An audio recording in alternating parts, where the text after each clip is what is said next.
Bu qədər ləzzətli olacağını heç özüm də düşünmürdüm. Koreya restoranda dadına baxmışdım. Turpdan hazırlanmış bir turşudur. Düşündüm evdə də mən də hazırlayım.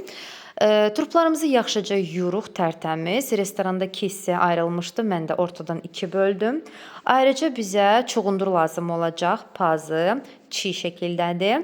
Onu da istədiyiniz formada doğrayırsınız və göyərti götürürük. Göyərtilərimizdən bizə kişnişlə şüyüddü məndə. Onu da irili xırdalı necə sizə rahatsa edib doğraya bilərsiniz.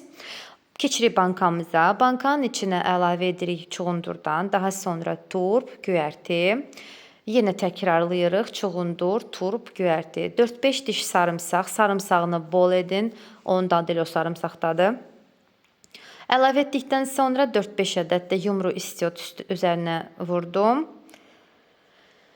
İkinci bankanı da eyni şəkildə çəkib göstərirəm. Nümunə kimi davam etdim eyni prosesi.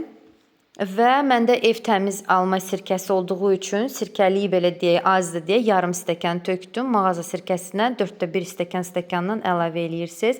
Ayrıca qabda 1 litr suya 3 dolu çay qaşığı duz və 8 çay qaşığı şəkər əlavə edib qaynadılır. Soyuduqdan sonra həmin o qarışım tökülür turpun üzərinə, bağlanıb yaxşıca çalxalayırsınız və 2 gün soyuducuda saxlayırsınız. Turşunuz hazır olacaq. Hazırlayacaq hər kəsə nuş olsun.